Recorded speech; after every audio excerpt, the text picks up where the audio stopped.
In step 1, we've already measured out 0.1 grams of copper powder, and we're going to place it in a 250 milliliter beaker. And we're going to move this beaker into the fume hood, which I've already done.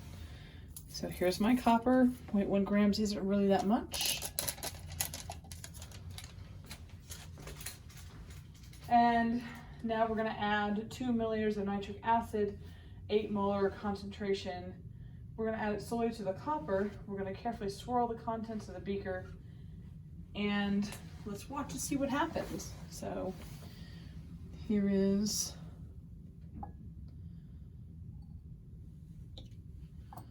give a little swirl.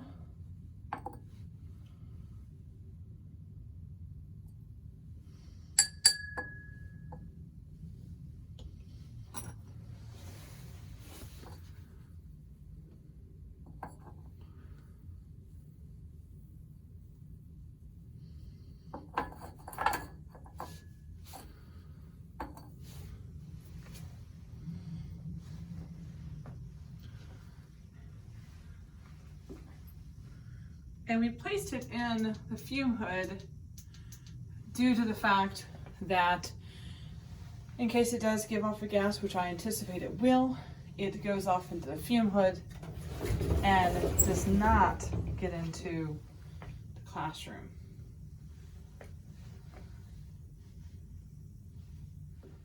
Okay, so there was a brown gas that was emitted. I got it out with the fume hood, and we are left with this blue solution. We started with kind of an orangish color. So where's the copper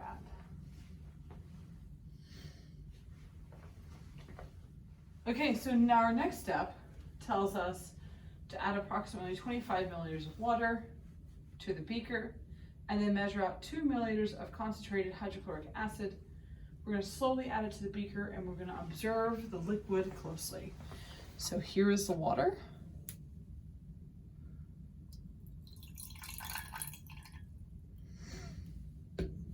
And here is the sodium hydroxide. Oh, look at that.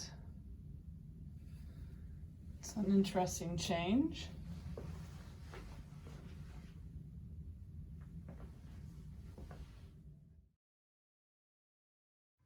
Okay, so our next part of our procedure tells us to place the beaker on a hot plate and set the hot plate to medium. We're going to stir with a glass stirring rod and continue heating until a solid appears in the solution. So we've set it on high, or on medium, sorry, and we start stirring. And we are going to let this heat up and get our solid. Okay, we've been heating it for a little bit, and hopefully you've noticed that there is a color change that's occurring in our solution. We seem to have more of a teal color instead of that bright blue that we started with. So while we're waiting, I'm going to go ahead and show you how to get your filter set up. This is filter paper that we'll be using. Normally you would mark your name or your group number on there. What we're going to do is we're going to take it, we're going to fold it in half, and then fold it in half again. So we get quarters. And you're going to fold it. And then we're going to stick it right through the center like so. And it should fold automatically back on itself. Now, it's not going to stay in the filter, and the filter's not going to stay in the funnel until you give it a little bit of adhesive. And so we're going to add just a little bit of distilled water. Sometimes you have to touch it a little bit to make it sit down.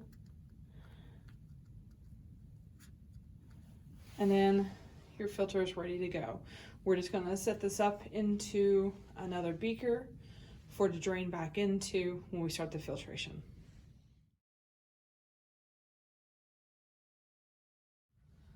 Okay, so after heating our solution, we've gotten this dark color that is a solid in there, and the way we're going to get it out is we're going to filter it. And so we're going to carefully pour it into our pre-prepped funnel. And as you see, I'm not going to get quite everything out of it. Okay. So I'm going to spray up into it because I want to get as much as possible.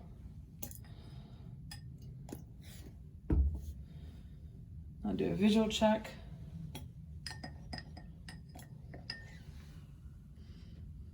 And now we wait for the filtration to occur. And after that, we do our next step.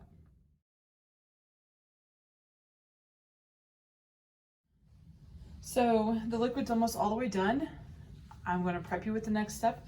The next step I'm going to scrape off with the scoopula or spatula. I'm going to scoop off all that solid material. And I'm going to put it into a 100 milliliter beaker. And I'll show you what the next step is after that. I'm going to take time to have you also notice that this did end up coming out clear. It's got a little bit of maybe a blue tint to it, but it doesn't have that chalky gray color that we saw earlier. Okay, so our next step, we're going to add the sulfuric acid to it.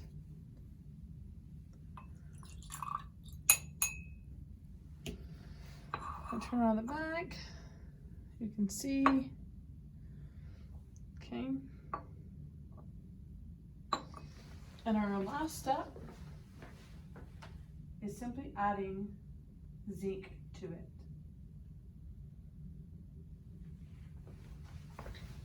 So we have about 0.1 grams of zinc. We're getting a reaction. We have bubbles being given off. The heat, can't really tell if there's heat. If we had a probe might give us an indicator of a heat exchange. But with how small of a material we're working with, really can't pick up on that. Now it's still reacting. I just want to see an update on it.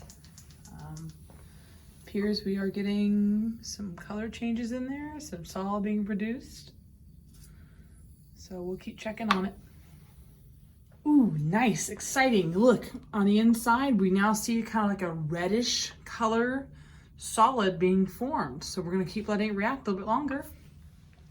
Okay, so we have a solid substance back in here again.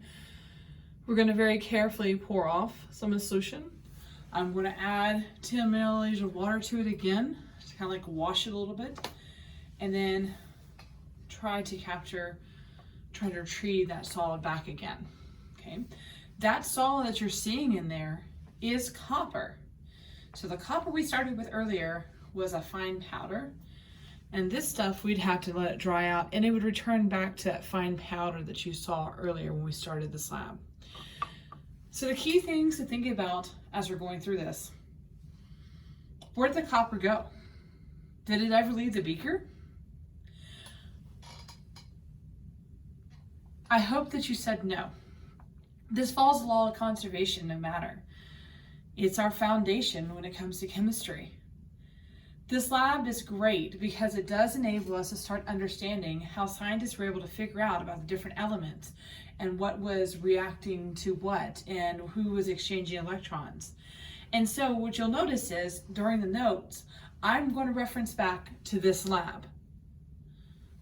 So feel free to go back and look over this lab, look back at the changes, make sure you pay attention to how it went through the cycle and how we ended up back with what we started.